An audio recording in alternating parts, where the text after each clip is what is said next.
there, that's all the thing I need to know about Google. The rest is opinion, and I decide for myself. But those are the people who push out facts. You know what I mean? But are they even facts? You know. There are a few other people who push out facts. What is factual in this? Come on. Well, factual. There is a patent of this. Yeah, but that just means someone came up with the idea. If it's been implemented, adapted, changed since then, who knows? You know. Yeah, there's no. You can factually state someone wrote it, and fine, and leave it there. But right. Yeah, a workspace arranged here. But at the end of the day, I guess I don't know. It's just if it's search metrics or if it's Moz or whoever comes up with these ranking factor things. Bill and I talked a few years back why we stopped participating was essentially the fact that these are SEOs coming up with factors as opposed to actual things that might exist. And I just personally am against that because it doesn't teach SEOs to actually go out and learn and think. Like learn a little bit about information retrieval maybe. Well, that'd be a great start. Oh, hey, what an idea. But instead we just come up. Because I remember, like, even last year's one from Search Metrics, I think keywords and title was, like, down at the bottom somewhere. And there was all kinds of garbage above it that probably isn't an actual factor of any meaning, at least. So. Well, I don't think you can go, well, I think you use Google's registration tools, like Webmaster Tools and Analytics, as, like, the most important signals. You know what I mean? Because, hey, here's my site. Okay, so you exist as a site, and you're real enough and aren't going to violate the rules enough to where you're actually willing to register with Google and not hide. Does that make sense? Yep. Is that, if I get a perfect score in mobile friendly, and I get a green score in page speed, and I have no errors in Google Webmaster Tools, what kind of credibility does that give me for SEO? What does that do for my SEO? You haven't even started. Not much. It doesn't really help you much. You have blank HTML web pages. You're going to score well on those anyway. Well, right. But my point being is, taking out the keywords of the situation, those things are ranking factors before we ever get to the keyword part of things. Agreed?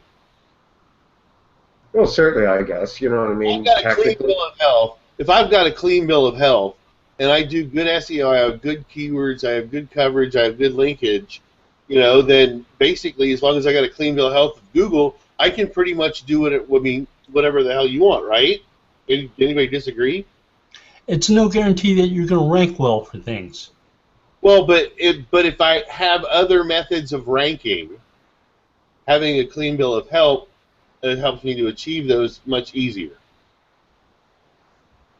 Well, but again, it doesn't bring us back to the whole discussion. Enough. You're not any better than that. Doesn't that bring us to the whole discussion of I don't even think the industry clearly defines what they mean by the word ranking factors? Like you've got initial scoring elements, you've got boosting factors, you've got dampeners, and I don't think that ever comes into play when people discuss these things or even try to identify them. Well, because a dampening factor now, is that a ranking signal or is that a ranking factor? Well, it's a deranking, I guess. Is that discussed? I don't hear that dampening factors discussed much. You know what I mean? And yeah, boosting. Those are used. I use those like all the time. That's how you get someone from number 5 to number 1. Sorry, it is. You dampening factor of other websites. Sorry. Dampening factor of other websites. Wait a second. It's not your website. Are you dampening other people's websites somehow? Well, kind of, because of how I am optimizing the client's websites, I'm dampening the other websites. Okay, here, perfect example. 2 websites walk into a bar. One has an emoji in its title tag and one does not. Which one will rank higher if they have the exact same information? Yeah, they're not going to have the exact same information. Well, I understand that, but let's say, okay, we got...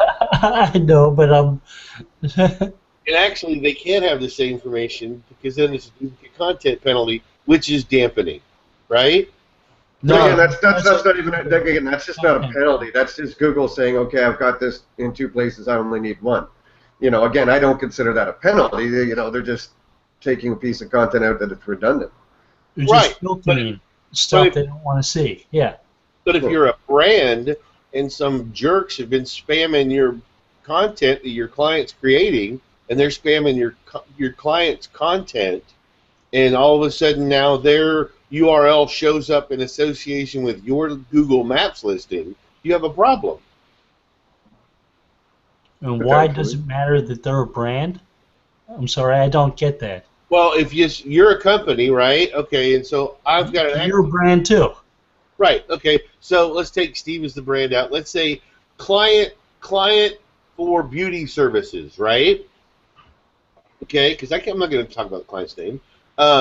But client for beauty services has a Google local listing that someone has come in and attached their URL to that local listing after it's been verified, approved by Google, been there a long time, but now all of a sudden the URL's changed on their listing from someone that is not the client. Why does that happen? I don't know. You're the one who made the hypothetical up. Why does that happen? They scrape the client's content and basically put up a website, so they're trying to get traffic by scraping other people's content. In turn, that right. There's a way to report them to Google in that situation. Exactly. If they've scraped the content, right. Exactly, yes, agreed. Without ranking Google, right. However, not everybody looks at this kind of stuff all the time, so they don't necessarily, if you don't monitor stuff every single day, 4 times a day, because every 3 hours Google updates, so this stuff can happen every 3 hours.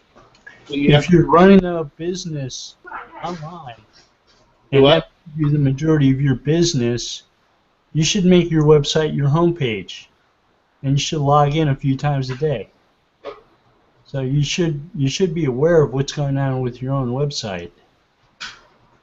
Right, but you know, there's a difference in hiring somebody to manage your website and your website presence versus being the CEO and having to micromanage your website and letting your CTO and your CMO handle those things. Mm-hmm. Yeah, I had a friend ask me to take a look at a website he was running. I got the URL wrong, and I got the domain wrong. I looked it up, and I looked at the source code, and it had been hacked, and it had all kinds of spam hidden under the front page. Right. So I found their phone number. I called them, and I asked the receptionist if I could talk to the person who ran the website. And she said, "What's it about?" I said, "Well, I didn't do it, but your website's been hacked. You're going to want the person who runs it to fix it." Yeah, most people aren't going to come across that stuff, but if you're running a business that relies upon the website, it's mission critical, you've got to pay attention to it. Right. You can't just let it be managed by somebody else. Well, but no, there's people that, well, okay, let's say, yeah, no, there's you have to, there are other things that need to be done on things. You can't always run your own business being somebody that works for a company that does these things for businesses. Make sense? Yeah, definitely makes sense. Do what? It definitely makes sense. Your microphone has a problem.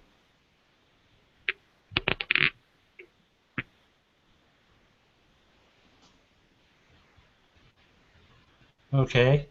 Not all right, moving on. Not sure what that was. Anyway, so yeah, you know, I mean, I'm looking at this search metrics one, Bill, and you know, they've got like they've got stuff in here like, what was it? Where's one of the adorably cute ones? Oh yeah, it's percentage of no follow links. Apparently, they decided that this is a ranking factor that they wanted to use for their correlation studies. Pretty sure I've never heard of such a thing in anything I've read. I've never heard of that being a factor at all. Signal of any type whatsoever. Yeah. So you know, and so how how do we as an industry end up looking at these things and, you know, again, everyone starts sharing this shit around and again, new people coming in the industry are like, what the fuck? Oh, okay, I better go check that. Yeah, okay.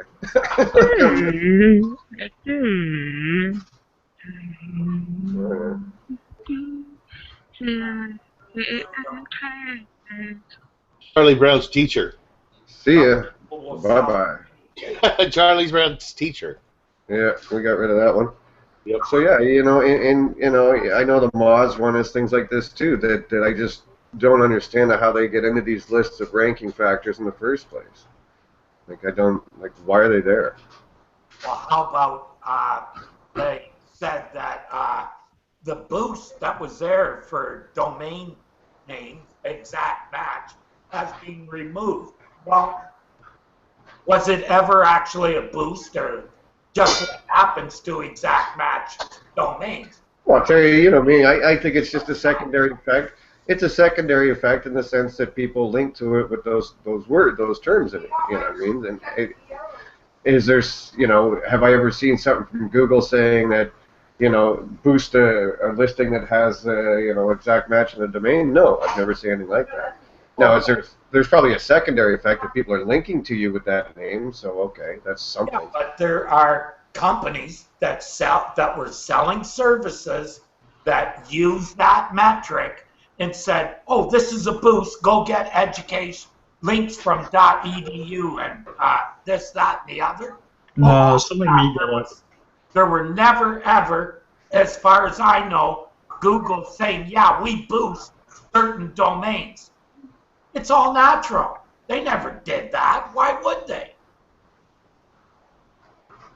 Doesn't make any sense. Yeah.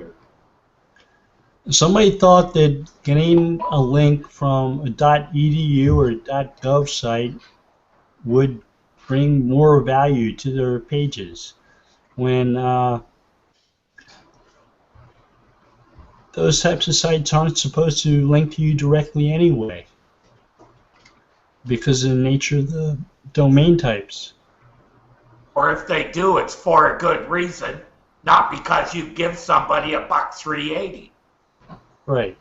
What you doing? Which, if you look, 90% of the links that point at a .edu are actually pointed at student pages in a way. Yeah, Terry. Even on that note, one of the things in Search Metrics 2015 ranking factors is links from news sites. Again, you know, it's the same as that old edu kind of thing. Yeah, I don't personally think it's about the domain itself. It's all contextual. It's all based on the situation, the query, and what you're doing. You know, just because it's from a news site, does that matter? If that news site has no authority and no equity or anything like that of that nature, is, you know, that random news site getting a link from them going to give you something? No, I didn't know. No. If they were using followed links, it could actually be a negative, and Google has stated that. Right, so it still goes back to the trust and authority of the site in question, not what type of site it is. You know, right. That's just nonsensical. Most of these ranking factors, when you find oddities in them, in my opinion, it's people trying to use a cookie cutter to do SEO, and we all know it's all about context. Like people who say, "Well, what's your this? What do you do? What tools do you use?" Well, what do you measure? What are you looking for? Like, there's, you know, this thing that there's this cookie cutter. I don't know. You know, another classic one on Search Metrics here I'm looking at is domain SEO visibility. Oh, I see. So they've taken one of their own terms that they've made up, and now it's a ranking factor. Oh, very nice, people. Well, make it easy, you know. These people aren't exactly the sharpest tool in the box. If you're using that program to do a website audit, you shouldn't be charging. That's my personal opinion. What? Search Metrics. They got one in here called proof terms. I don't even know what that is. What terms? Proof terms. No idea. Yes, proof terms, established, copyright, trademark, registered. Oh, okay. Terms. Presence of unordered lists. The unordered list, meaning an IL tag. No, UL. Yeah. LI tag, sorry. Yeah. The UL tag, unordered. Yeah. Unordered list. The OL tag is the ordered lists.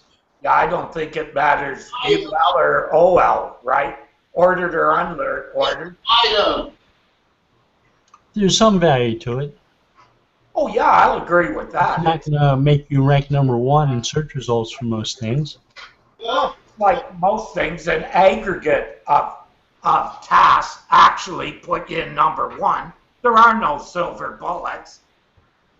It's Well, there's boxes. What about word count? There's another one. Word count. Word count can also kick your butt. Like if you've got more than 5, let's say you've got a keyword repeated like 8 times in the first 2 paragraphs of body copy. You know what I mean? That's one of your devaluing things, right? Yeah, that's not a ranking signal. That's a spam signal. Yeah. Yeah. Yeah. There's a difference. Yeah. That's, And that would be the all first these problem. lists of Google ranking signals are filled with all kinds of crap that Google will say, I don't want your website in my search results. Goodbye. That's it too. They don't really distinguish between factors and signals, right? That's always been my beef with this thing too. Yeah, well, we were talking about it earlier, Terry, too, is that there's just no sense of industry definitions, meaning, you know what I mean, what's a signal, what's a scoring element, what's a dampener, what's a boosting? You know, again, it's just so hazy that we're, because, you know, if you want to be clear-cut and say ranking factors, which I assume in our industry means scoring elements, you know, it's totally different. You know, something that's a scoring element is different than something that's a boosting or a dampening factor. You know, these come after the initial scoring is done. So, you know, again, we don't define these. We could refer to those as metrics, at which point we have a little more precision. Right. That's an accurate statement. By calling them ranking factors, they aren't. Right? And that's part of it too, is for instance, an IR person would call the navigation and the labels at the top of a site the topology. SEOs call it the frickin' silo. It makes me sick. It means our people don't really know the professional terms. All they know is these nonsense bullshit. Who would call it a topology? Someone who actually knows about websites and the labeling on them of the navigation. Well, that would actually be boilerplate, but you're talking architecture. Ontology, ONTOLOGY.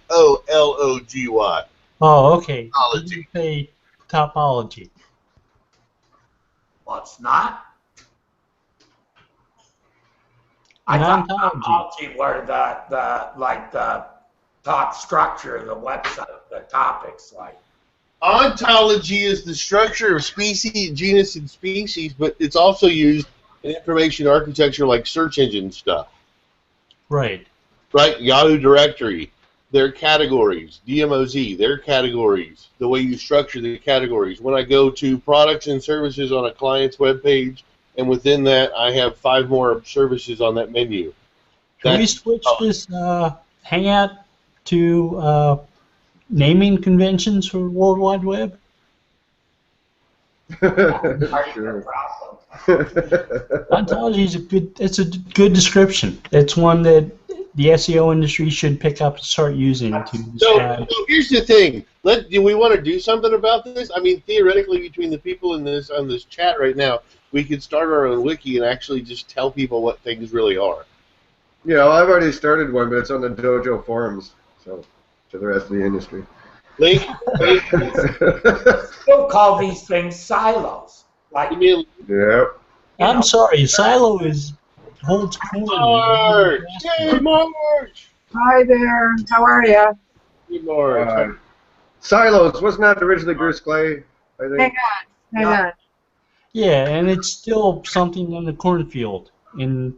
Yeah. Someplace where you could store corn. That's the proper. Another classic one in search metrics: number of images on a page. Oh my God. Wait. Yes, a factor. Is it 1 or 0?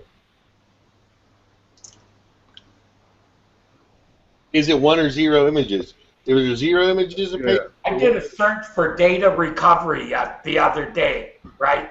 That the page ranked #1 looked like it was built in the 90s. There was one image on the whole website, and it ranked #1 for data recovery. Yep. So that's how big a factor it is. It's a huge. signal.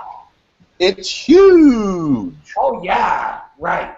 Does So a Berkshire 90% of what they Hathaway call a have ranking images? factor will not move a rank. That's what I see. Another classic. Word count. I think that one's interesting too. I hear that one a lot, Bill, and it's funny. Google had a web spam research paper, not a patent, a couple of years ago, and because people are always saying always have at least 1,000 words or this and that, crap like that, which, you know, again, nonsensical. But interestingly enough, the average word count for a spam page, like spun content and things of that nature, was I think around 1,100. So, you know, word count, I'm still, again, people who start throwing out numbers like you need 1,000 words or you need this and that, you know, to avoid some sort of spam penalty. It's kind of funny because apparently the average spammer that's doing his, you know, generated crap or his spun stuff or his scraped is actually over 1,000. So. Well, then also the first 95 characters, the first 250 characters, the first 500 characters are all different stopping points in terms of information retrieval, aren't they? I don't know what you mean by that. Well, okay, like the top, if you've got a view state thing that vomits code in the top of the page, that's going to hinder Google from spidering you, as well as it should if you wrote clean stuff, right? I disagree with that. You do? Yeah. Well, I've never read it, so. Stops it at all. I don't think it even probably looks at that code, since it now renders the page and only cares what's rendered.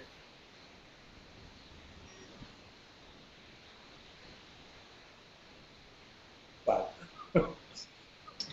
I like to have a minimum certain number of words on a page to give Google something to index. I sort of like the idea that there are enough words on a page where Google says, I'm going to try to make sense of this and analyze it and understand what it's about. yeah. Is it a complete thought or a complete, you know what I'm trying to say, Bill? Yeah, well, you know, I think of, in the sense of what Bill's saying, I tend to think of related semantic concepts to support the core concept of the page. I mean, am I including that or am I just sticking something there?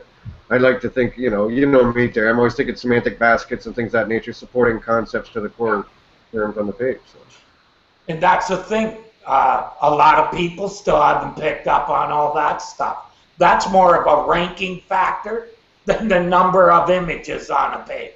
And yet that's not there, right? Correct. Correct. There is nothing about that. Which means most SEOs are still working on the premise that what worked in 2000 works in 2015. That's what I see. Right, and you know, I'm a believer that you should have semantic markup schema on your pages, and it should be consistent with the words that are on your pages. You know, the bag of words on your pages have one meaning. The markup has a slightly different meaning, but as long as they're consistent and they reflect each other and they're sending similar signals, I think that's important. So, number of words on a page, it's silly. I think that's a devaluing signal if you go overboard. I think that spam is spam. It's not a ranking factor. And abusing something is spam. And yeah, and that's it, Steve. If you're, we're not really talking as much, like keyword spamming and shit like old school. But again, if you're sending false signals or you're overdoing things or whatever, even then, again, that becomes a dampening factor, not a ranking signal. Hello, Aaron. Hi, I had to come in here because I wanted to ask a question. I was just going to listen. Go ahead. Bill said that he has a minimum number of words that he usually says he wants a client to use. What's your minimum, Bill? In a tool like Screaming Frog, there's a row that tells you how many words there are on a page, on pages of the site. Now, I like looking at those and getting an idea of how many pages most pages on a site have. If there's some pages that have fewer than 100 or so words, I'll point those out and say, maybe we've got to work on these pages a little bit. Right, exactly. So there's not a specific number, but there's kind of like 100 words would be too little for you, correct? I've never seen anything from the search engines that describe a minimum number of words or maximum number of words in a page. Exactly. You just do that for best practices. I just do that to try to get to help that page succeed. Mm-hmm. Yeah. Right. Even if it's an e-commerce page? Even if it's an e-commerce page. Okay. There are a lot of things. The whole key is you just. Go ahead, Bill. Okay, so you have a page that's about lenses, and if there's the word 50 millimeter on the page, or there's the word contact on the page, there are different types of lenses. If you don't have many words on that page, each word has that much more importance and can skew the meaning of that page tremendously. Correct. Okay, gotcha. I already understood. Yeah, I wanted to ask. I was going to ask in the comment thing, but yeah, decided to come in here. You might find interesting, Aaron, is Dave and I were working on a project, and it had too many similar but not exact pages linked off of it. That actually caused Google a problem because they couldn't really figure out what that page was about. And that is actually basically part of what Panda does. That came from someone at Google when Dave and I were asking him about a specific site. If you've got pages that all tend to show up in search results for the same phrase, say you've got 15 pages on the same site that all rank in the same term, you're confusing the search engine a lot. Yeah, absolutely.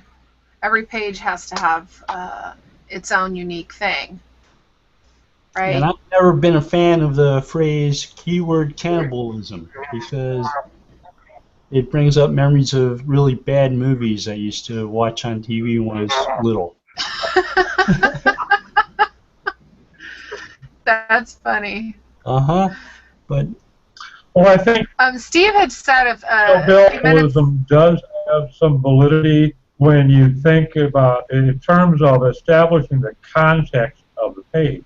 If you're talking about 50 millimeter and lens, and then you bring up metric conversion, are you now confusing the algorithm a bit about what the real context of the page is?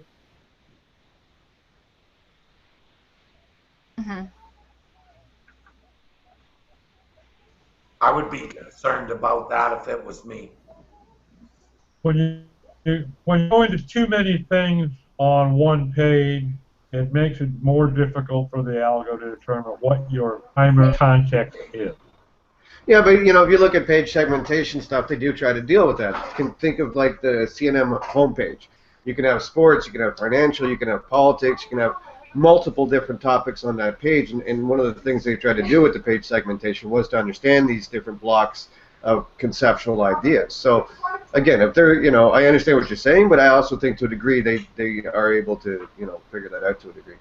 Right. They often try to apply a wrapper to pages like that to use the white space and the horizontal rules to differentiate the topics that it discusses.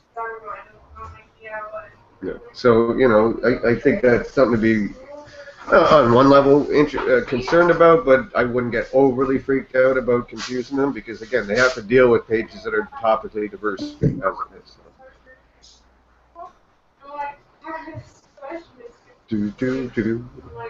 I have a question for Steve also, because he said earlier that what do you do when a website is takes over their Google Plus URL and changes that? Yeah. Are you talking about a case of hacking? Because that sounds like somebody hacked their Google Plus, right? No, it says that what it actually is the fact that they did not. There's no way for the client to change any of that stuff. Mm-hmm. Does that make sense? There's no way for the client to change their own URL unless they're hacked. The thing is right, what happens is somehow there's a product field associated with a Google local My Business listing that does not have a it doesn't have any products for sale online, but it says products and it links to a website, and that website is basically just spam. Okay. Them repurposing their content. Hey, somebody's impersonating this business.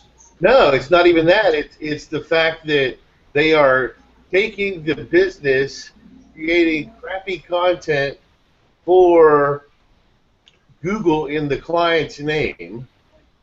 Right, they're impersonating the business. Right. Well, not that they're impersonating the business. They're hijacking a link on a local listing. Impersonating is impersonating.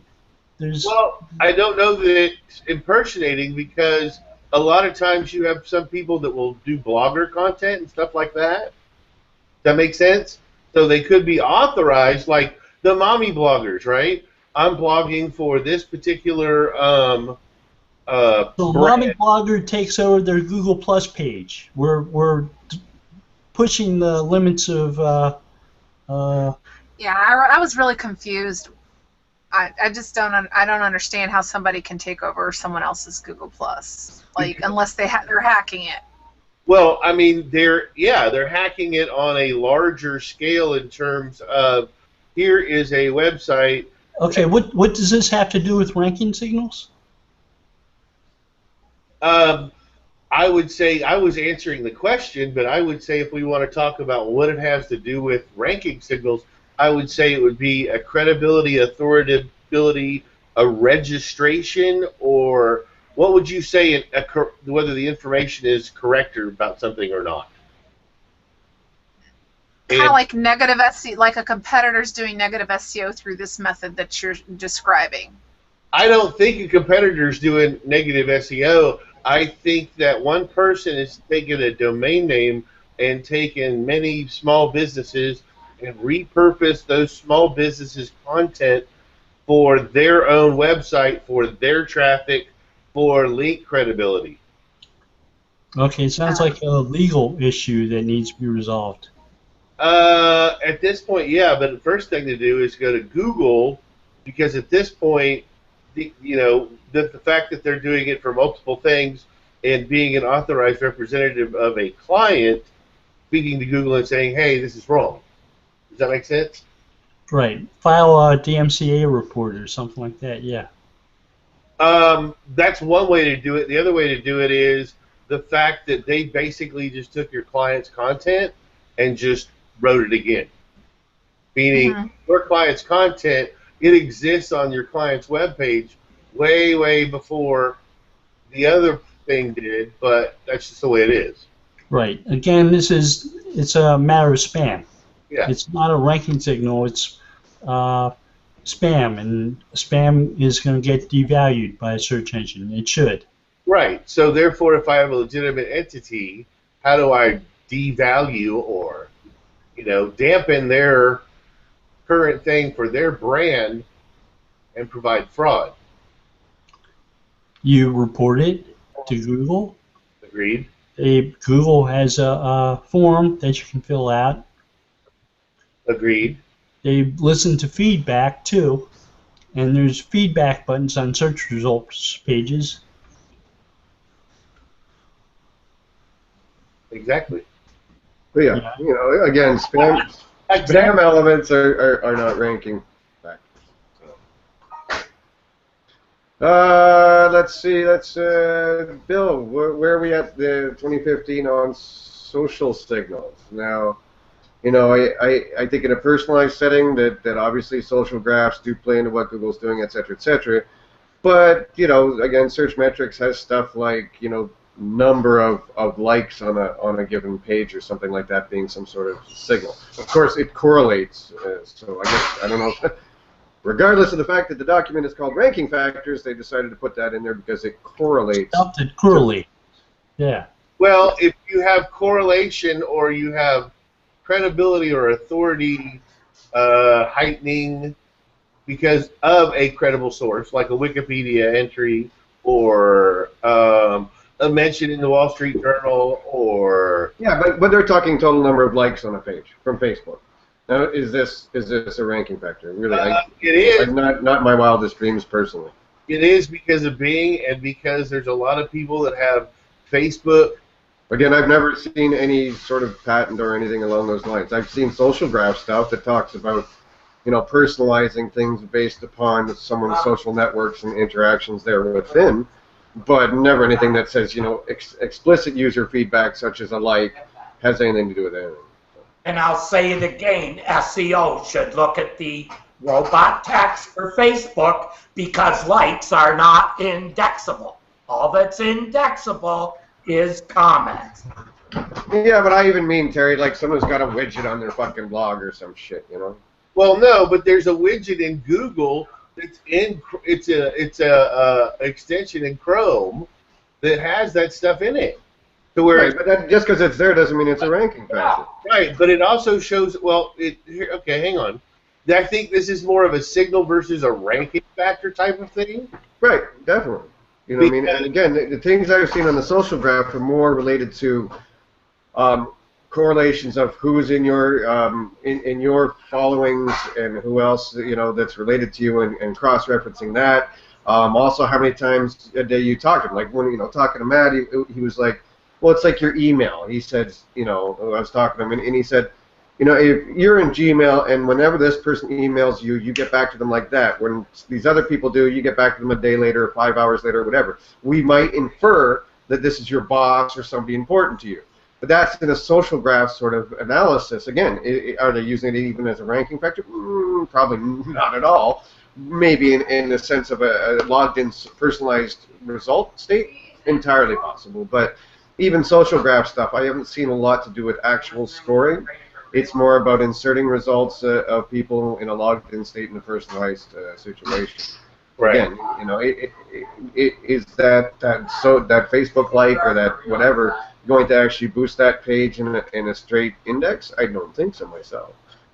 Here's my thoughts on social is Google uses it to connect entities.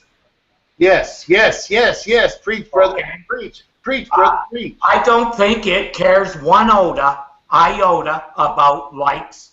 It may care about reshares because that shows influence, and that's a true measure of influence. But I can tell you, I have been looking at this closely for how long, Dave? Over 6 months now, right? Looking and tracking engagement very closely. Well, I can tell you that for up the last 2-3 weeks of engagement on Google Plus and our other places is down 80%. rankings are up considerably. So that's how much correlation I believe there is between them. In my opinion, very little. It's all coincidental. Just because it correlates doesn't make it a ranking factor. Sorry, I'm not going there. Well, it's the old ones, Terry. I washed my car this morning. It rained. Therefore, it rained because I washed my car. Right. Right. Correlation versus causation. Exactly. Yeah. So, I think that's one of the flaws personally with that. Bill, what's your thoughts on social signals at this point? I don't learn to time this while I think there's some connection sometimes, but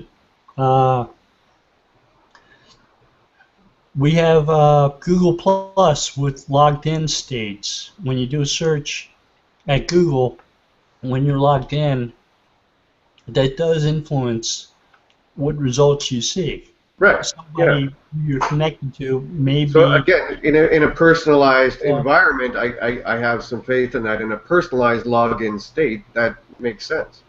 Right. Well, but realize personal logged in state is my phone, my iPad, my laptop when I'm online during the day between 4 or 5 different accounts. Right. But again, these various fucking ranking factor studies don't state that. They don't they don't go deep enough, and so people just run around spamming shit because it was on some study. It's never fully explained or what I mean, anything like that. Like, when we used to do these Moz surveys, none of that was explained, right? The questionnaire and stuff didn't really go into that much detail. It was just sort of a yes, no, higher, low. What your opinions are regarding specific ranking signals, but don't ask you what you think are ranking signals that are in effect, which is a flaw, I think. When we have stuff like personalization, we know that there's some type of boosting effect that may boost the results that we see that are related to certain topics.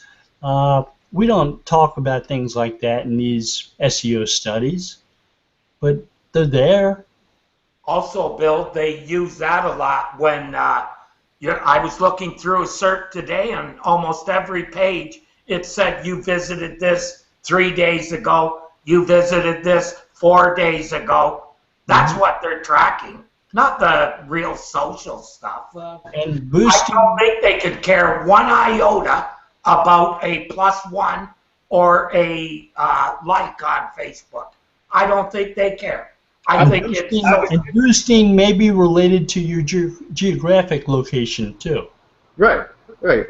Demographic and geographic information are other your location. Right. So geographic and demographic information can also be categorized into that personalized result set, and boosting occurs. And is frequently. Right, but the number of times you've shared something, you've endorsed something, that may have an impact if Google readopts something like agent rank again, or author rank. Right, and showing reputation scores to different authors. Right, that shows a sort of influence. Stick to agent rank, Bill. We never speak that word author rank, right? Okay. Call it anything but. No, because then Mark Trapagan will show up out of nowhere. It'll be like, oh. The other thing is, nobody seems to remember that Eric Eng did a study on, not a real, cohesive, but he did a general study and found +1s on Google Plus do nothing. That was his summation on it.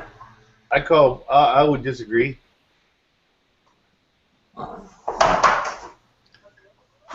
Based upon what? He playing around with Google. Well, that sounds repetitive. Oh, man. Can't know that. Okay, so that doesn't help me. I've done it too much, dude. You're what? I've done it too much. Now bring us back the data. Thank you. Right. But again, like It says, even a lot of these studies don't even go into the whole concept of a logged-in state versus a non-logged-in state, a geographic state versus a non-geographic query. You know what I mean? Things that Right. What's it going to be in Minnesota versus what's it going to be in Canada versus what's sure, or like again, you know what I mean? I had friends in different parts of the state, right? Type in just a quasi informational query, hockey, right? Right. And in each of those areas, the local hockey teams would be above the fold. Exactly. What I got here for hockey was different than the guy in Minnesota, different than the guy in Dallas, and so on and so on. So exactly. Even now, and that's not a mobile per se geographic query. That's a very generalized informational query that was showing different results based upon location, but not really something like you're shopping on mobile or whatever. It's still a generalized informational query that's coming back with different results based upon location. Agreed. I'm going to put the link to the Eric Ainge study about Google Plus impact on search rankings. There you go. Thank you, Aaron. You're welcome. You want a job as a secretary? I'll take you on in free. How's that? You can pay me with Lancome skin products, and that way I'll be happy. Oh, wow. Right. And Barbie goodies. And Barbie, yes, Barbie dolls, yes. Are you in Texas? I'm in Brazil. Better. Somewhere in Brazil. But again, you know what I mean? When you start to think of the complexity of it all, these aren't really covered in these sort of ranking factor studies, but meanwhile you've got crap like, images on a page. Is that forwarding the industry by dumbing it down or putting completely useless things in? It's always been my problem is that, we're not really helping the industry by not being more thorough, by not being more, expansive on how these kind of things are done. Forget the correlation part either. Like just the fact of what they consider factors, Well, when you create, it's also context. Wait, images on the page. What about the semantic context of the image? Does that make sense? Are we talking about a logo? Are we talking about a portrait, a photograph, a graphic illustration? What is the context and how is it to be used? Are we talking about map drawings? You know what I mean? Is it food porn? Does Google know the difference between food porn and art? We have been talking before the show about temporal stuff, and because Bill had brought up, a couple of weeks ago we were talking about that whole set of patents on historic ranking factors and things of that nature. I reread those in the last couple of weeks, and even right there is just a myriad of things. Everything from, like we said before the show, as far as, content discovery and inception dates to links and the freshness and degradation of links. Are links degrading over time? Are they growing over time? At what rate? What thresholds? So on and so on. Even temporal factors alone, you could spend weeks on. Just right there. Never mind. And do these get discussed? Never. Is that factored in? All we get, Bill, is stuff like, do you think links are as important this year as they were last year? Bonk. And that's it in the mouse thing. And it's like, well, no, that's not how it works, though. This is not, if you think that's all links are and that's how they're scored and boosted and boosting and things go on, no. There's just so much going on right within the temporal elements, so how often is content updated and how much of the content updated? Actually, Bill, I was reading some of those patents about even content updates, and interestingly enough, if that content is updated weekly, it may not, according to that one patent series, that content may actually be less valuable than something that's updated every 6 months or something like that. And they discuss those kind of concepts. But, do we hear that kind of stuff going on in these studies? No, never.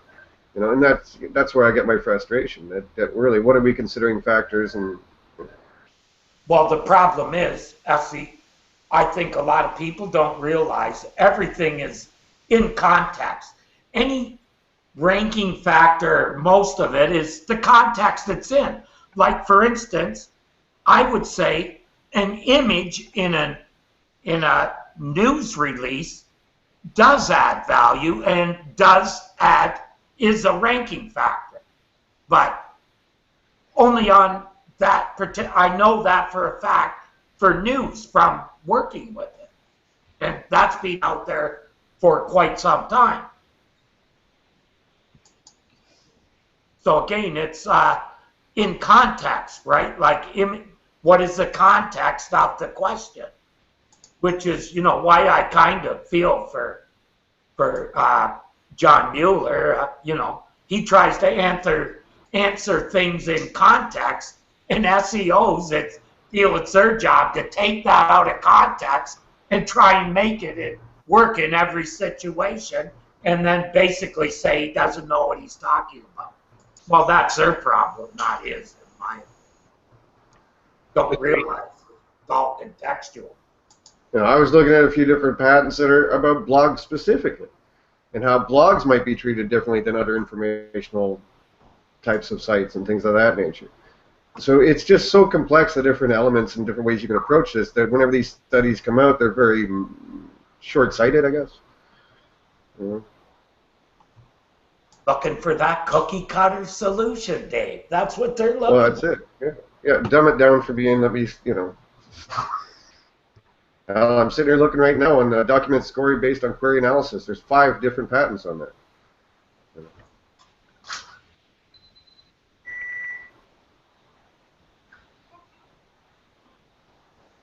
So how about the other elephant in the room, Bill?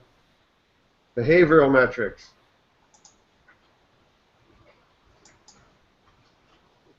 You know, are they still noisy, or do they hold a place of value? You know, I know tons of patents and papers on implicit, explicit signals and things of that nature. You know, and as usual, the industry jumps on one of them, like, oh, bounce rates, watch your bounce rates, this and that. And, you know, I rarely see a patent that doesn't, on behavioral stuff, that doesn't look at multiple signals within that before they even think about scoring something. Again, so from time on page, you know, scrolling, et cetera, et cetera, et cetera. But it's not actual bounce rate, because what Google actually looks at is going between the result page and the page that the information is on and going back to the results page. That's the bounce they're interested in, isn't it? They can't know if someone went to a page deeper in your site unless they're looking at analytics. Which wouldn't be, not every site in the world uses Google Analytics, so I think that becomes a noisy signal. I'm not sure how they don't use Google Analytics. John Mueller said that, what, a month or so ago, Bill, roughly? I don't know. I don't watch. Oh, okay. I've got other things to do with my time, too. Okay, I'm sure. Uh-huh. By the looks of it, you've been writing quite a bit. My mailbox is full.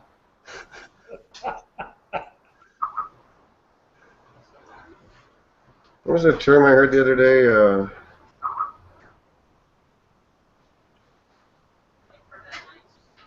Okay, so you asked about user behavior signals. Yeah. Like whether or not people click on certain search results in response to a query. Yeah, or time on page, things of that nature. Came out about that said we're going to apply thresholds to this. So we might see how often people do this within 2 weeks after something starts ranking for something, and then 2 weeks later, and then 2 weeks after that, and see if it keeps on getting clicks. Right, which goes back to the historic stuff as well. Right, and they also monitor pages like that start ranking for something to see if they've gone through changes, to see if the content on those pages have changed. Now does that become a ranking factor, or does that become a search quality thing? You know. Well, like with bounce rates, I was reading a patent the other day. Ranking signals. I was reading a patent the other day about, you know, bounce rates, because I'm always on about this one with people, and they were talking about short clicks and query reformatting. And so to me, it seemed a lot of it was more about, you know, search quality as much as it was anything else. And what that was, you know, the one section they were talking about it in the patent was what they call a short click, meaning they might click on 1 or 2 results, then come back and reformat the query. What right? does I mean, what the does search task itself. Well, how effective? I'm Well, sorry. how effective the result they're serving is. Are they analyzing the query itself, classifying it properly, and returning results, or are people using these short clicks, meaning they click to come back, reformat the query, and it takes them a couple of reformations of the query to find the answer they're looking for? Right. So shouldn't search quality be tied into some type of scoring or ranking metric? Yeah, of course. No, certainly they did. That's what it was essentially about. So I guess that is still a factor. Just not sure how you classify that one. In SEO terms is what I mean. I get it from an IR standpoint. How you classify that into some of these studies that people do, I don't know. I'm trying to think of your user behavior signal question. The only thing I can think of is the iWire studies, right? Where people like mouse all over the page and stuff like that. You know, I'm going to click over here or this. Do I click on ads? Do I click on left ads? I think you have. If the domain is presented in one of the top 3 spots of a paid ad, do they click on the number 1 result if it's the same thing, or do they click on the paid ad? You know, do I click up? Do I click up on the paid ad, or do I click down on the organic listing of the site links? I think that's a user behavior thing that could be attributable to a user possibly as a score. Would you agree, Bill? Yeah, SERP interactions. Yeah. You know what I mean? Query revision selections, but then you got to work in the click bias and things of that nature as well, right? You got to add mobile to that as well, because if I'm just looking for a phone number, if they've got the phone number in the meta tag, in the meta description, then all of a sudden it shows up in the search SERP, and they can click on it with a mobile phone versus, you know what I mean, having to click through to the page. Is that a different user behavior as well? But I think that depends on the query, don't you?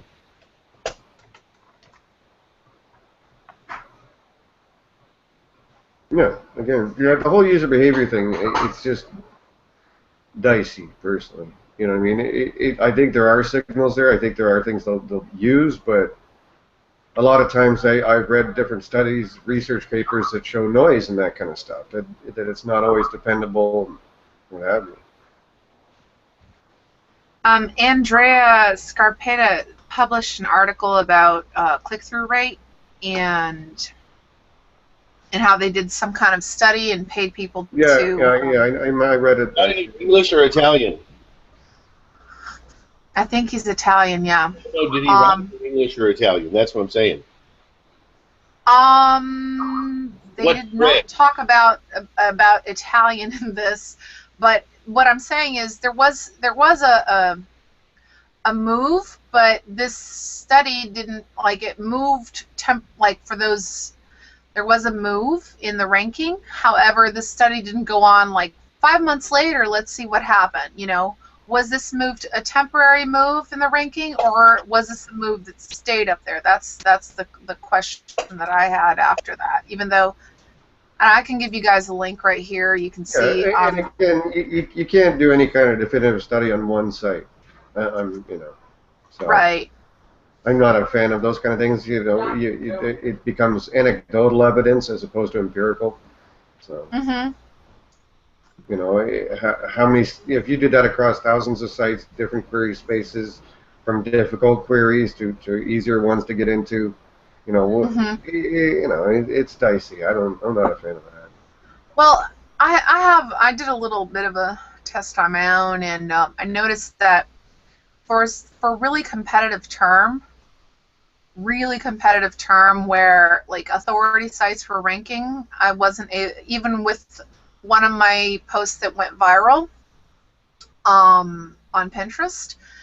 It didn't go anywhere for that. But however, for a less competitive keyword term, I got onto page 2. So a post of mine that had 44,000 repins on Pinterest got onto page 2 without any link building. So don't know if that means anything. I just think it depends on the competitiveness of the term. You know, like if the term's super competitive, I don't think social's going to do jack. That's what I think. But that's just my opinion. Well, I think if it's super competitive, that social will actually help. It'll help, but not if somebody from the social strategy doesn't link to it, is what I'm saying. Like, Oh, yeah. only social links will not do jack, is what I'm saying. I don't know if I was clear. Agreed. There's definitely social media optimization. That's definitely a skill, just like on-site optimization, off-site optimization. Social media optimization is definitely a skill. Yeah. All right, Bill, where's your head at with implicit user feedback these days, and how much it gets used, or what the value is in the SEO world?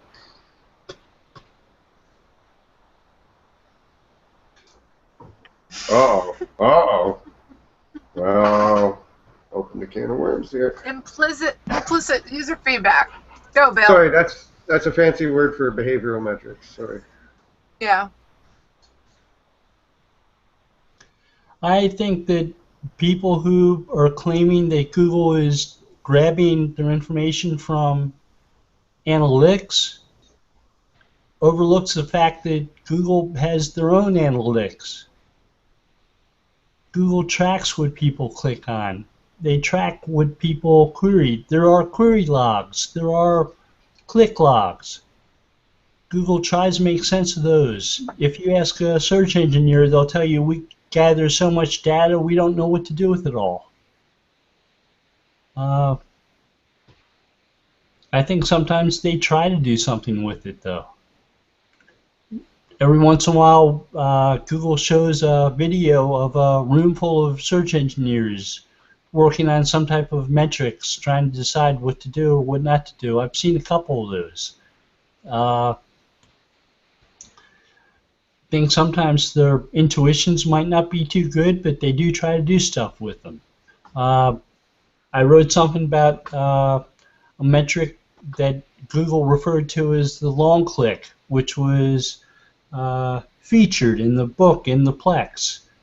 And they talked about how Google used that metric to try to understand searcher satisfaction with search results.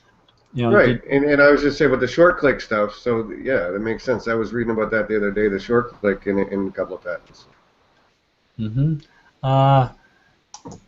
I've seen people like Avinash talk about bounce rates as short clicks and how they send signals that people don't like those pages for those queries.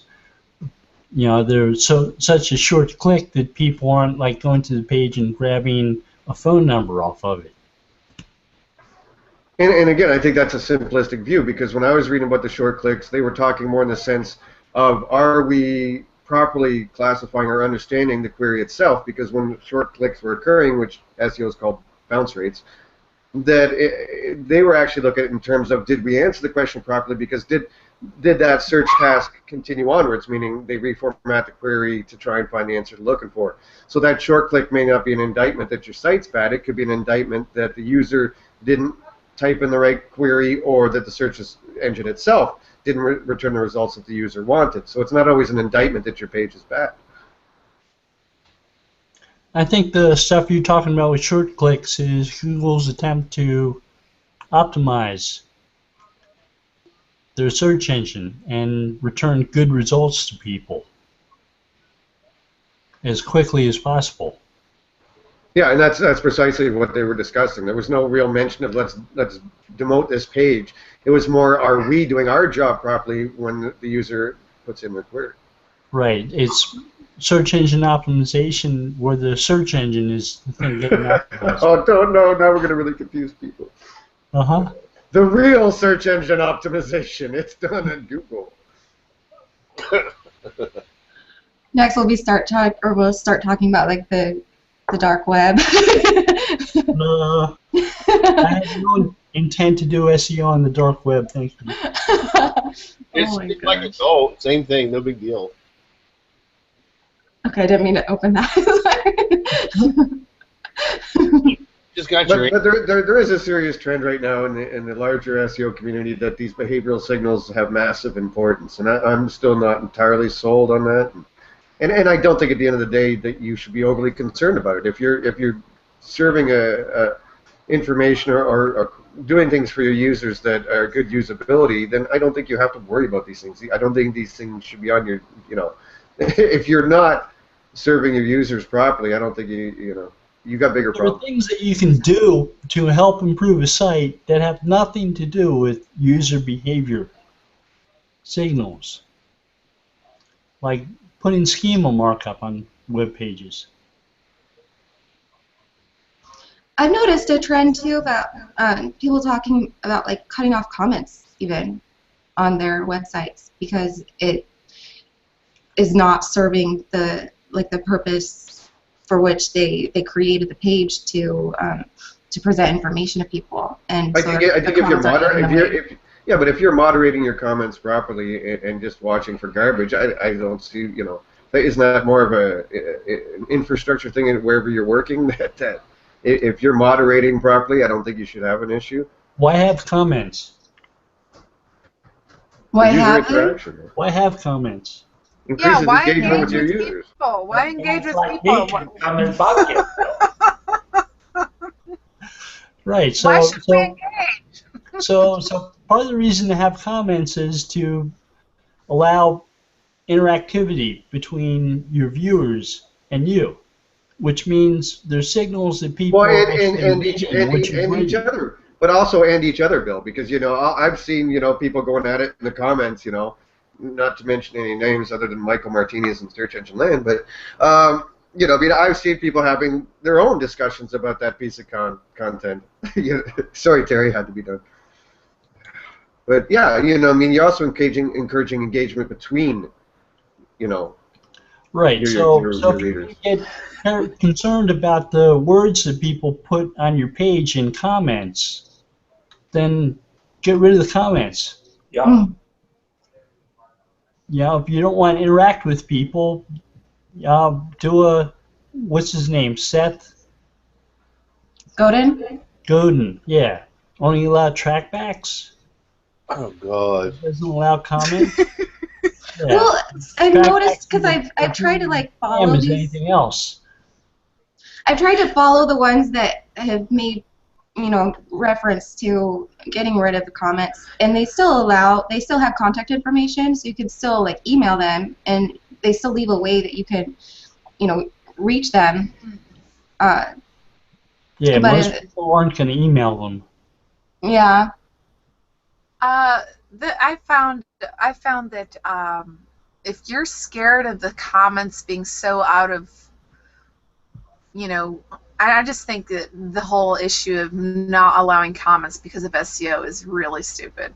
And that's just my opinion. I mean, if you don't want to allow comments because you don't have time to moderate all your comments and you're a famous star, I mean, I can understand that because you just don't have the time to moderate it all. But that's an executive decision that huge businesses have to take. But still, I would think if you're a multi-million-dollar business, you can pay a virtual assistant to go through your comments and answer the comment.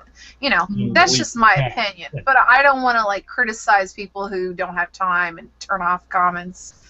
But I don't think it's the best practice because why are there comments? Because we're engaging with people.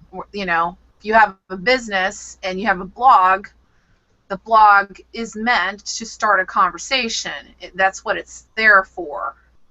I mean, at least leave it on for 45 days and then old posts that rank and you just don't have time. I had one post that I closed my comments on, but that's because I had over 150 comments and I was exhausted answering the same question over and over again. But that's the only post I closed comments on. It seems like it could also get in the way of other site visitors to have to read through that many comments. They don't have to read through it. I close comments on my website. Yeah, after a certain amount of days, but you leave it open. After 2 weeks. If you have a comment by then, it's not getting published. Exactly.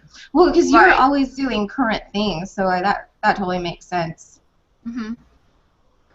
Yeah, you're right. Three-year-old patents are very current.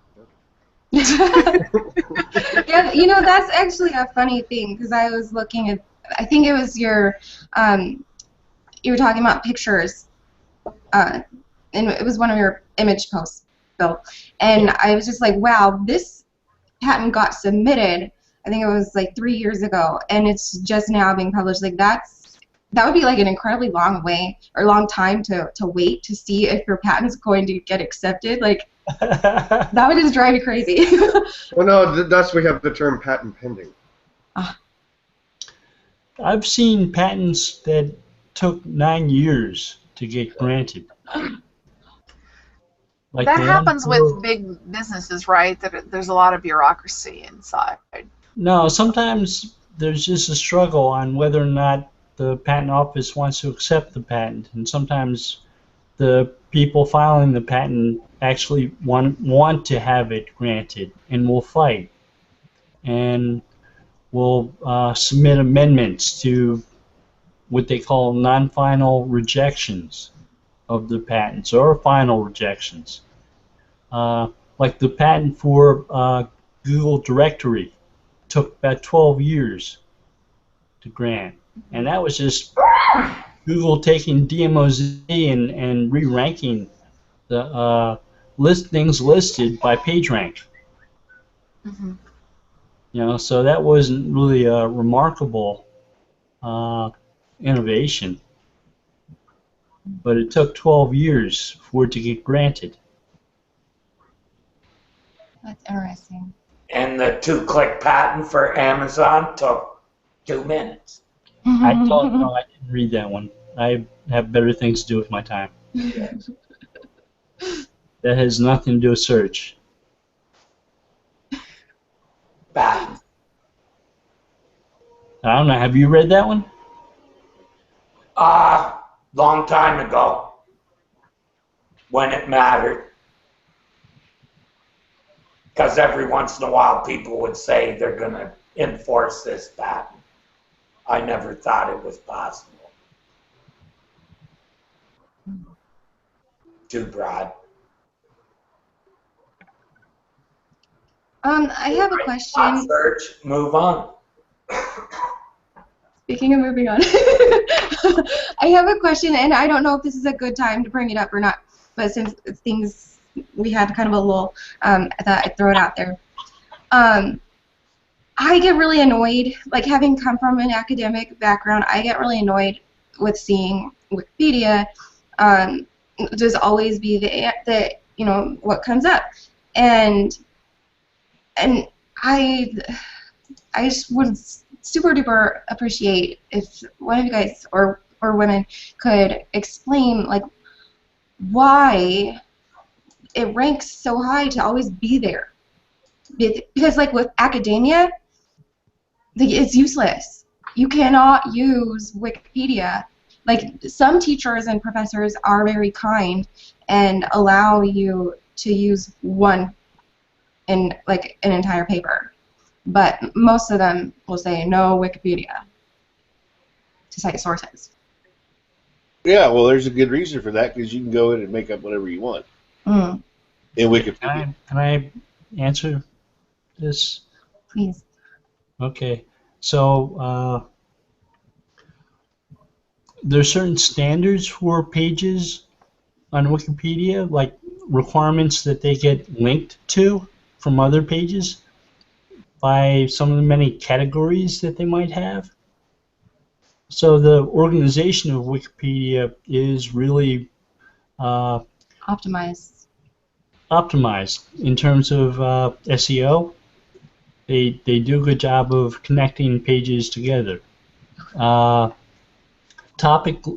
If you look at the structure of your typical Wikipedia page, the title usually includes something about the subject of the page itself.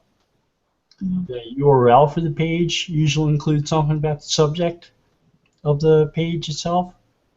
The anchor text from other pages that point to that page usually either describe what's on the page or describe the category that it fits in. So those types of things are good practices from an SEO stance.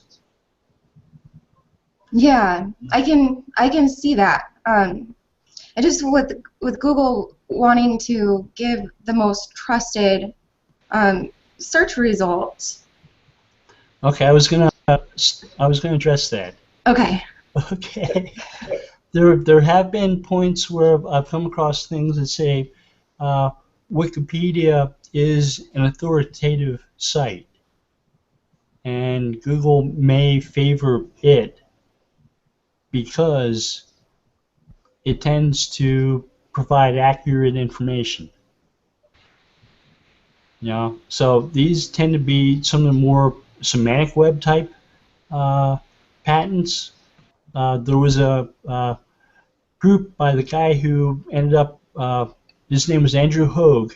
He worked for Google for a few years. He was in charge of a project called the Annotation Framework. It was on his resume. He left Google. He's now the head of search for Foursquare. But the Annotation Framework came out with a number of patents, like at least 20 of them. They talk about semantic web type stuff, like how Google Maps is set up. So the you've heard of the NAP consistency, name, address, phone number consistency in citations that Google counts towards ranking something in Google Maps. That's a semantic web concept. The fact that there are citations that name an entity and are consistent with information about it. Okay, so that series of patents from the Annotation Framework people do sometimes mention Wikipedia and say Wikipedia is a good source of information. We consider it authoritative, and we can extract information for it for our knowledge graph easily, because we can find the subjects of the pages in page titles and in the URLs, so we know for certain what those pages are about. And we can extract information to put in a knowledge graph. So there are two elements to it. One is that Wikipedia tends to be pretty well optimized for SEO to begin with. The other is it may be seen as more authoritative source of information compared to many others on the web. Bill, would you say the fact that it was kind of a seed for some of the, like schema.org and some of the other similar sites that are supplying semantic information? I'd say its origination is something that grew out of ontologies created by places like DARPA. Right. Lead in that direction. But yeah, it is a source for that type of stuff, and that does help. Yeah, and the way the pages are formatted as well. I think we've talked in the past that helps in the pulling those pieces out for the knowledge graph. There's a site called DBpedia, and it takes the tables that you see in Wikipedia and stores information, stores data about those. So if you look up something like San Diego, it'll the Wikipedia page will tell you, will have a little box in it that has stuff like key value pairs, population, you know, how many million, mayor, you know, who the mayor is, and stuff like that. And so those tables are pulled into DBpedia to be used in other places. So yeah, it's relied upon as a source of information. Now the Knowledge Vault people who came out with a paper a couple of years ago said sometimes there's a problem with the data that ends up going to the knowledge graph, and we want to clean it up a little bit. So that's why they started relying more upon Wikidata as another source of information, and people running that have been pulling data out of places like Wikipedia and trying to clean it up and repost it. Right, so would they kind of, some of the pages on Wikipedia aren't exactly accurate, so would they verify that those pages are actually correct? Some of that's going on, yeah. Yeah, Yeah. they did the same. They're doing the same type of cleanup with freebase information right now. Right. And The question Wikidata, of what they call data integrity. right. And Wikidata is actually, isn't that like the main storehouse now for that kind of information? It's become that way, yeah. So that's kind of what Schema works with as well, correct? They're sort of independent projects. Okay. I thought they were related somehow. My bad.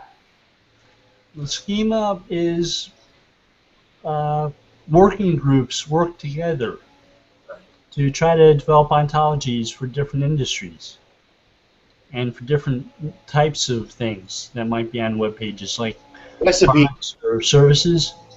Recipes, right. restaurant menus. I've been putting a lot of thought into. You think I'm joking? I'm not. No, you just look funny dancing around like that. Yeah, well, I mean, that's the thing.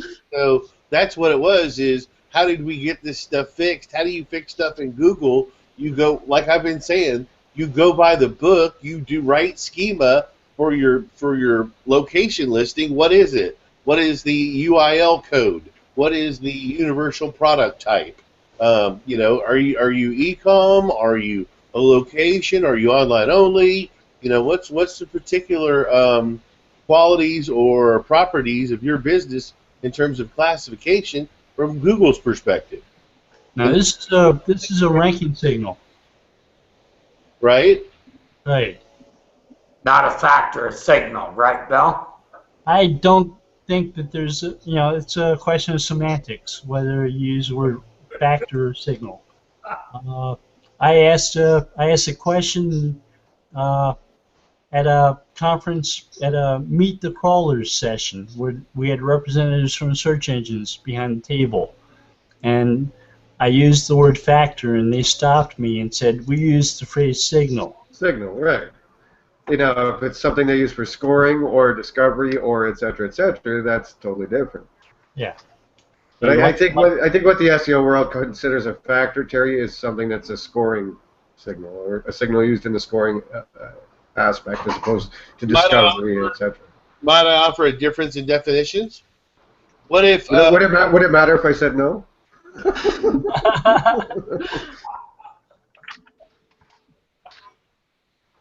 Okay, I'm kidding, Steve. Go ahead. Yes, so then to answer your question, yes, it would matter if you said that. Okay. So I think about it from this way. Factor is like something that I do on a web page, like a keyword or a meta tag or a domain name. That's something that Google says this is absolute, okay? Whereas a signal would be like 3 people today clicked on this website in search result for this keyword and stayed on this web page for over 3 minutes and ended up closing their browser when they were done and didn't come back to Google and search again. What's the difference between the two? I think that the signal and ranking, I think the signal would be a combination of factors, whereas a factor is, does your title tag say home page, or does it have a keyword in your brand name in it? That's a factor, whether you're going to rank for those terms. If you have home page as your title tag on your index page, then theoretically, isn't it going to pretty much, you're going to rank for home page? No, but you're also not going to rank for your brand because it's not in your title tag theoretically. Does that make sense? No. Okay, factor is one thing, okay? Factor B, okay, I got one link. Well, no. A signal would be, we got a story in the Wall Street Journal. A factor would be, we got a link, we got a mention, and we got retweeted on their Twitter account, and on the page that they tweeted on their Twitter account, the link to that page had a link to our domain name. which is a signal. They're two words that mean almost exactly the same thing, but you're making one of them much more specific and saying that's the difference between the two. I don't agree. I think it's just a matter of your definition. Can you say a signal is a combination of factors? It's your personal definition. Okay. All right. Cool. You know, so then you would have Mr. Webster and is what you're saying. Based on what you're saying, I hear we have to use factor and signal interchangeably. I think that we have. I think that we're like most of the rest of the industry. We use a more precise term like a metric. Well, metric would be a page view, right? That would be a measurement thing, not a ranking thing. Right. Well, it could be a rank thing, but again, a metric and a signal could be somewhat different, whereas a factor and a signal are almost synonymous the way people use them. Yes. Agreed. And again, so, you know, I mean, what's a signal to a search engine isn't always something that's used for scoring. Or boosting, or dampening, or so on and so on. A signal can still doesn't necessarily. The signal isn't always used as a scoring element. We would have to say score could be dampening or boosting. Do we agree on that term? Well, actually, no, because even scoring, in a more traditional sense, is something that would happen before you're boosting or dampening. Again, so the scoring elements put together, rankings or whatever you want to call it. But from that point, boosting, dampening will on tap before the final presentation of that search result. Right. The whole thing with a score and with boosting and dampening a score means a linear progression, with one thing being higher than the others based upon some number. And your metrics may look at other things, like there's a Google patent on entity metrics that talked about using notability as one type of metric. So people who might be more notable might rank higher. So if you do a search for the phrase President of the United States, your result might be Barack Obama because he's the most recent president and he's the most notable president because of that recency. Right, but also from that same perspective, right? From the same exact perspective you're talking about, do you then also see tweets from the account that are verified for @Barack Obama and @POTUS, right? And you see more verified tweets in the Twitter feed from Google as opposed to other tweets from non-verified accounts.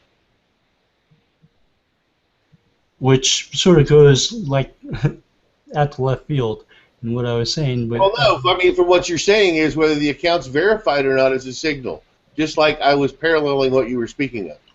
Right. I don't know if the Obama account is verified as being Obama.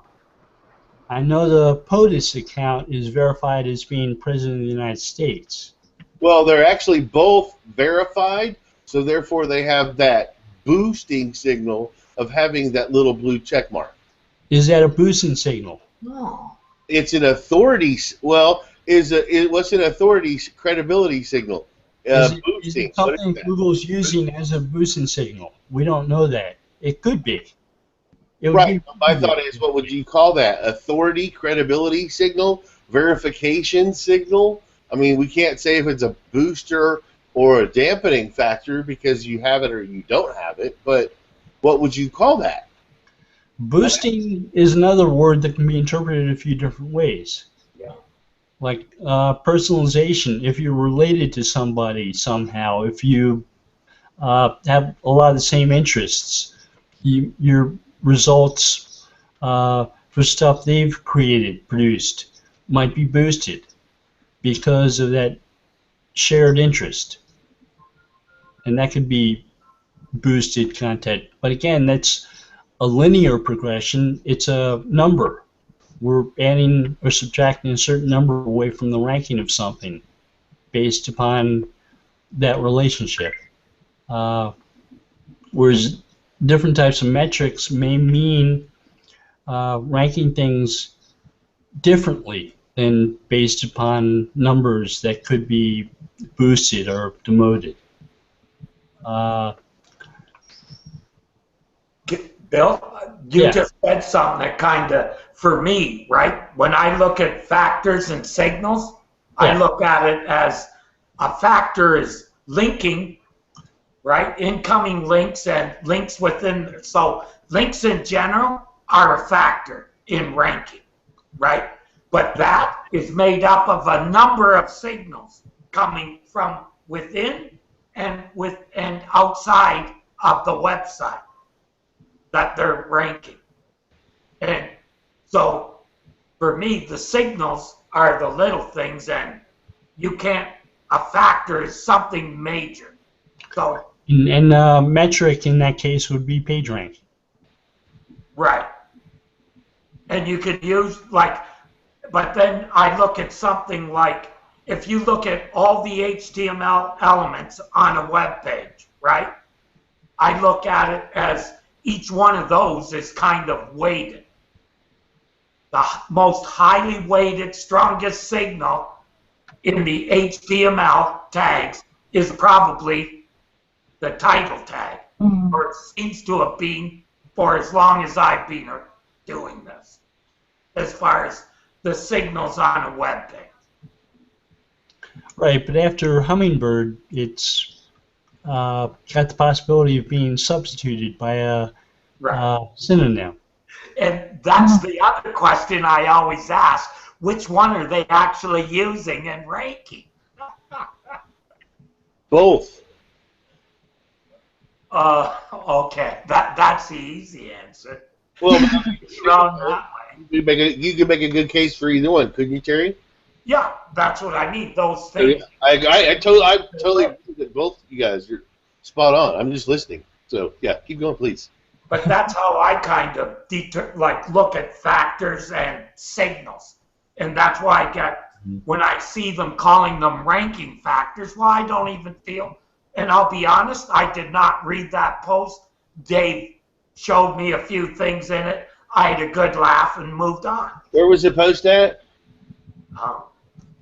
The one we're talking about is Maz's. Oh, okay. Yeah, I'm not going to read it. Whatever they call it, I don't know. I won't be reading it either.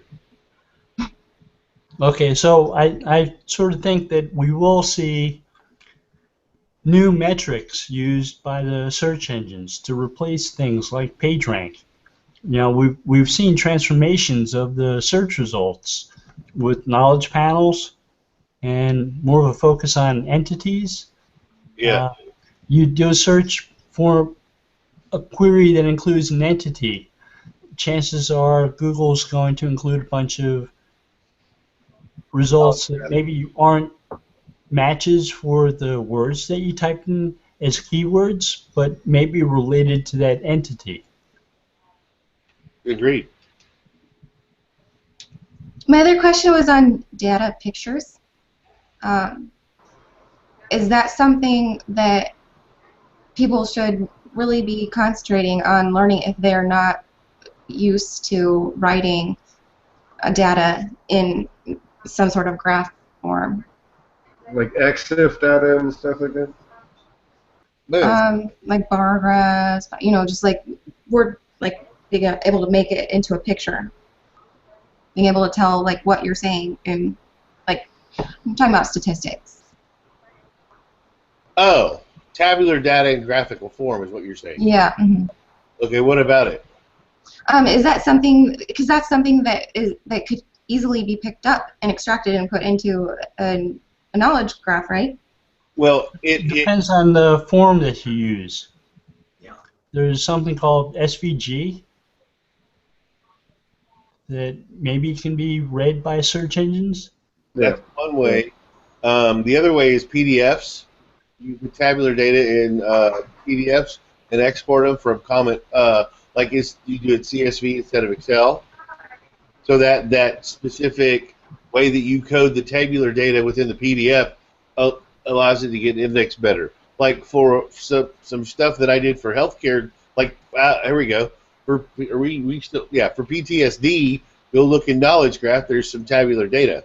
Mm-hmm. You know what I mean? And in Knowledge Graph, it's quite different because it's pulled from several places that were given to Google as sources to help complete their data set. And there is a working group at W3C that's focusing on comma separated value or CSV files. Exactly. Yes. Mm-hmm. Exactly. That's the format you want to do it in, because then it gets picked up, and you can embed that into PDF, which gets picked up off a web page. But then now that information gets pulled out into Knowledge Graph. Okay. But the same way, at some point, we will have some type of authenticated, secure, valid, verified type document format that's going to actually provide that information to Google itself instead of from Wikipedia. Mm. That's what I see next. Well, actually, if you do it right, anybody who can crawl should be able to grab that data. Exactly. Well, but yes, exactly. But is the data in the correct format? The way you structure tabular data is everything. Bill, do you think they're actually picking up SVG stuff? Yes, they are. I guarantee you they are. Yeah, I would imagine. But I'm not sure that we're going to go that far, but we might. Yeah. Well, look at here's your example right there of SGV data signature files. And when I say signature, I think that's a product somebody has.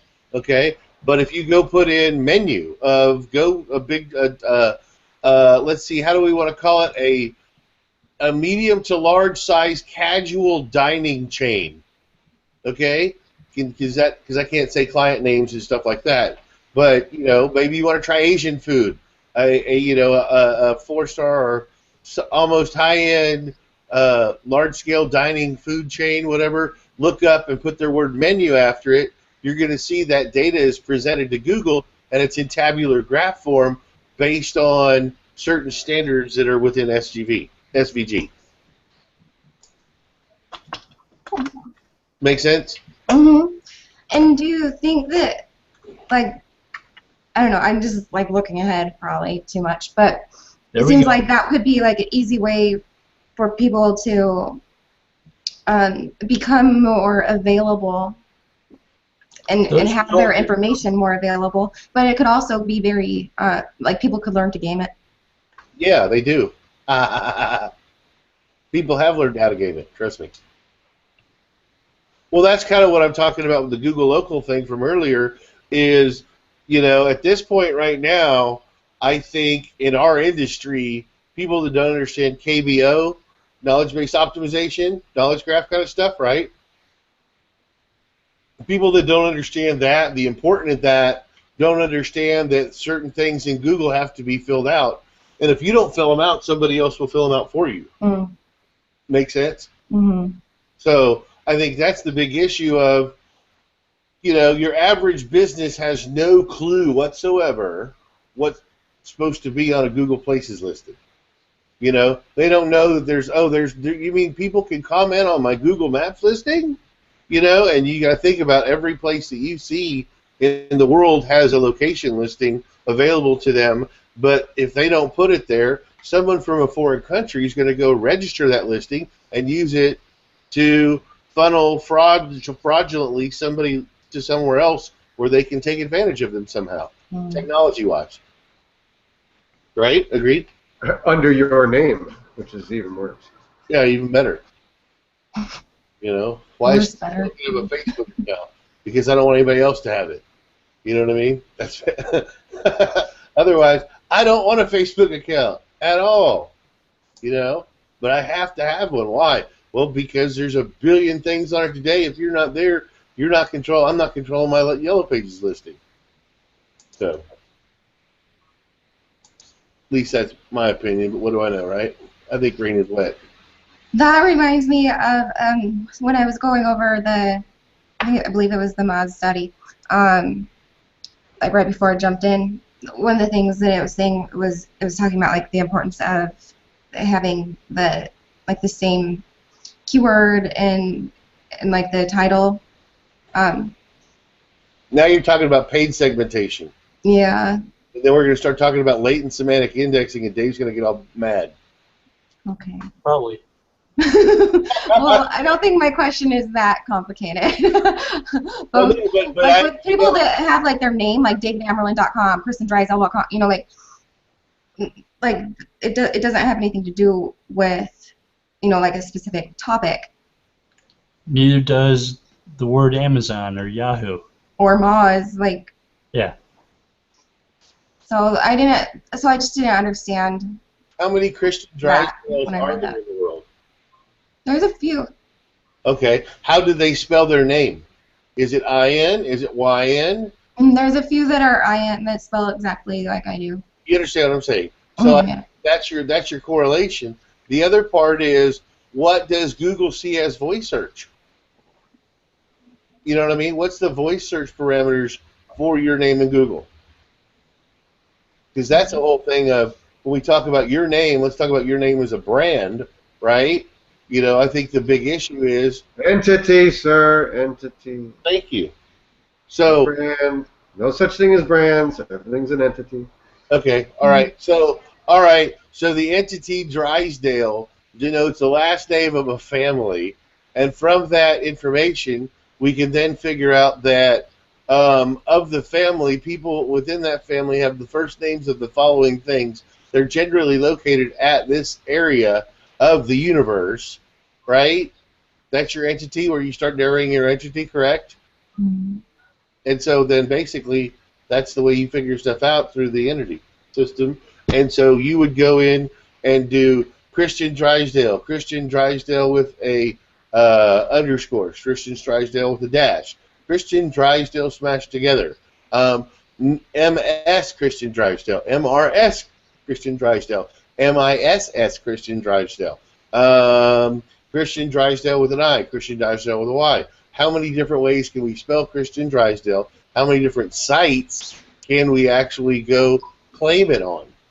Have you ever heard of Noam? Okay. These Noam? KNOWEM. Okay. And basically what they do is they claim brands or entities on social media, and so you can have them go get like 400 websites for X number of amount of money to secure the social media sites as they pop up from different entities.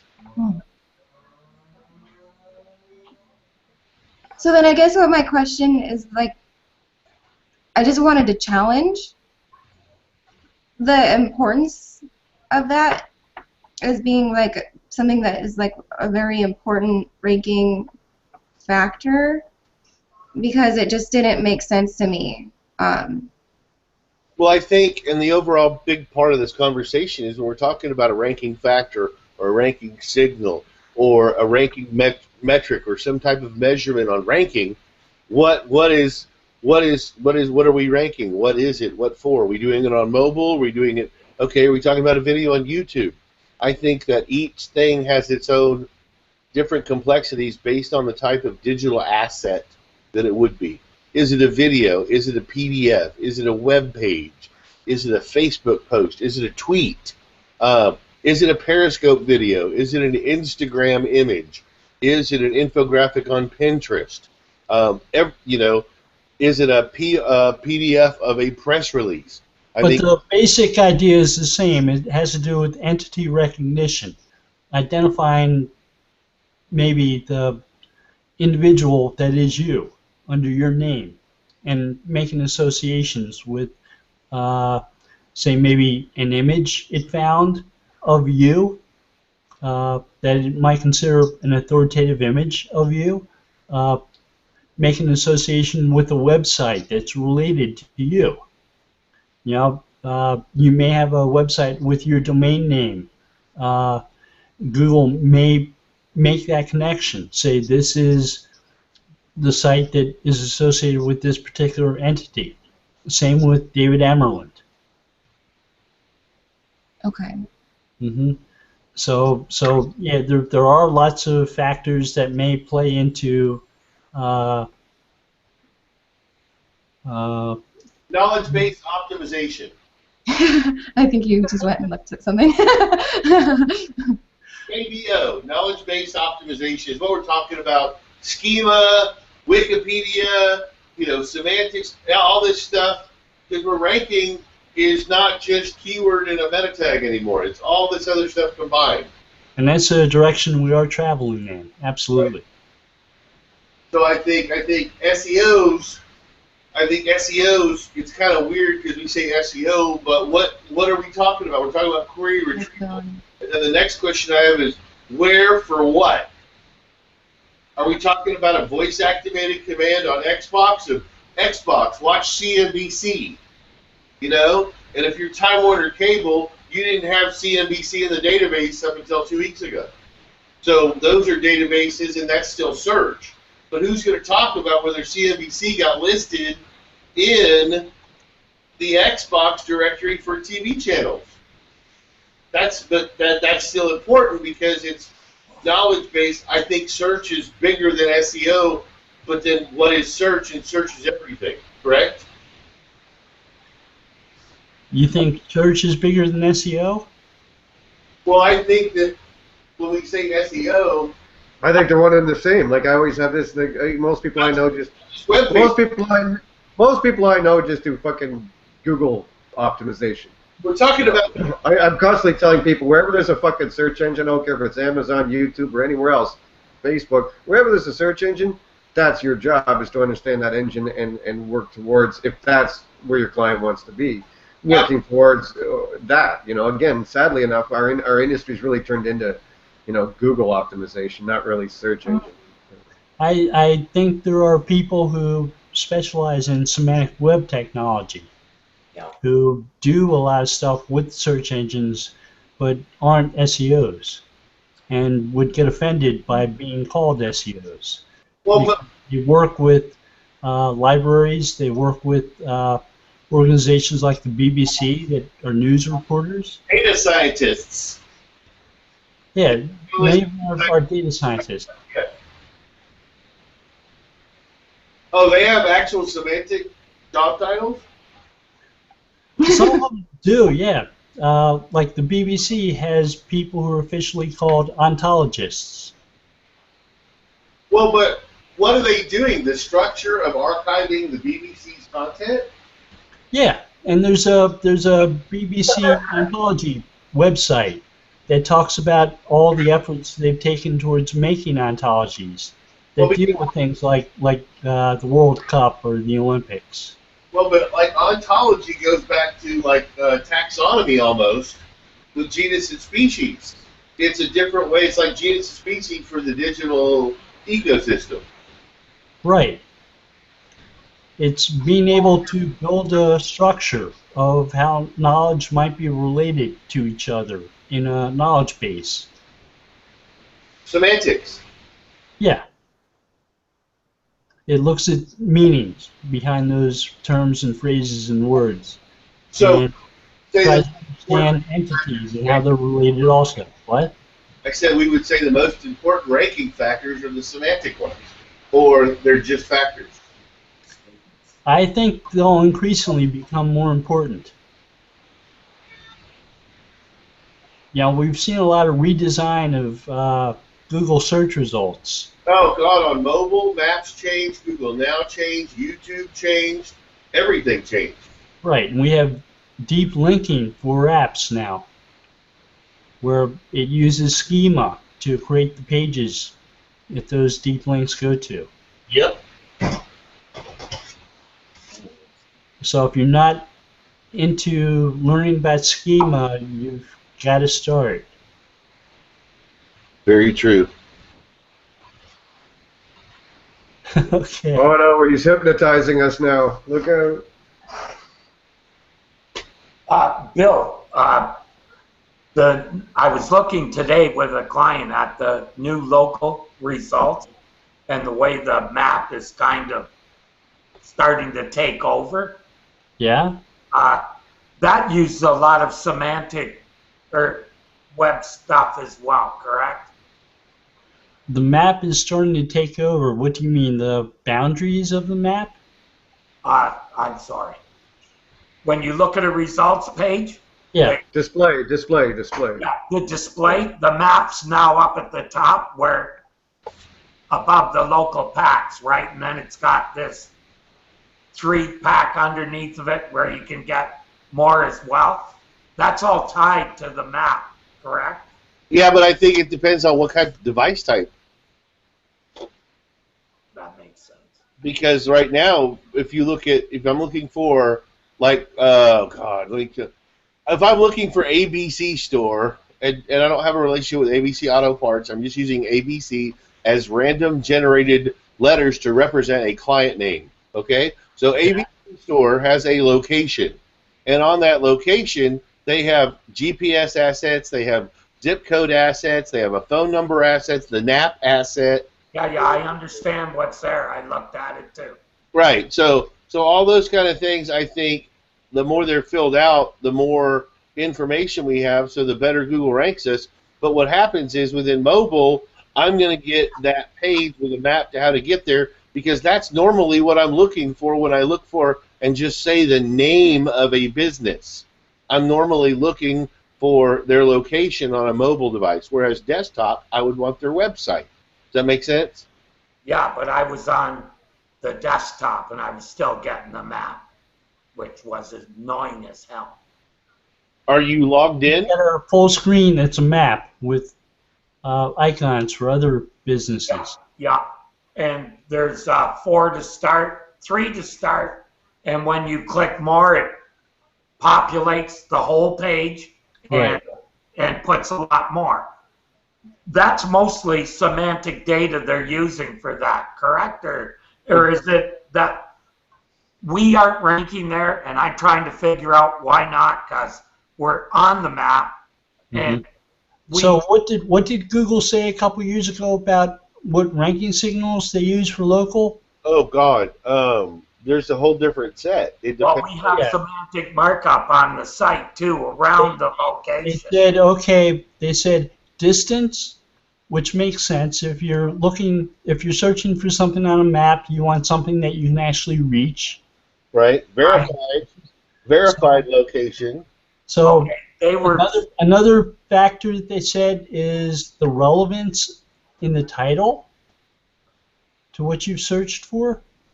And the third factor is something they call location prominence, which is, are there lots of websites out there in the world that have the same business name and the same geographic location information? And is there also Google Cars photos, because a Google car drove by and took a picture of the location, and that's listed. Right. That's not what they were saying was a ranking signal, but it's something that they said that they might use to find map spam. Well, if you go in and you pay a photographer to come in from Google to do the Google-approved photography of your business, it helps with whether you're in the top 3 or not. No, right. That photographer is going to make sure he takes a picture of your address and your store. Right. And gets it right. The street address. Officially puts it in Google, and most people won't go to that link, so therefore you're a more credible signal then. Well, here's what I saw. In the result that I looked at, there was a website included in the local pack that had no Google reviews. All it said was the business name and that it had a website. That's it. And you used to be able to rank a business in Google Maps even if you didn't have a website. Well, Terry, my first question would be is it a chain, and do they have more than 49 listings, possibly globally? No. And we also have a Google tour on the website done by Google. Everything that I've heard, it doesn't make sense to me. And yet, if this was only for one result, you look at all the others, we were either 1 or 2. But this particular one, we're not making the main page. And of course, that's what my client wants. Were you using the keyword that you were searching for in the description of the business? Not that particular term, no, a broader term. Well, then that's put the broader term in your listing and try searching again. Can't go that far. The description, you can't edit the description? No, it's not in the description. Well, but that's what I'm saying. Add it in the description and try again. That is something for local that does play a factor. Because I did that especially, and what I'm talking about is realize when I'm saying these things, it's for particular clients that have like 500, 800, 1,000 locations. This guy's got one location, that's why. Right, right, but I understand that if I put a certain thing in all the listings, because they're all description, is for the entity of the store brand, okay? And so not necessarily the location. So in the entity of the store brand, by putting that description in there, it goes out to all their locations, and that assists in them ranking for that term. So my logic would be is put that particular term in your description and see if that assists in ranking for that term better. Dave, did we have a stop time? Yes, it's now 2:56. So I was just waiting for this particular segment to end so I could let everyone know it's watching still, or later on the web, or where the hell ever. That yes, thank you, folks. We ate up 2 hours on this one, and I'm sure we could eat up far more. But yeah, I think we're gonna have to kill it now because some of us have work and lives and all that kind of stuff. Yep. So, as always, gentlemen, thank you, ladies. Thank you.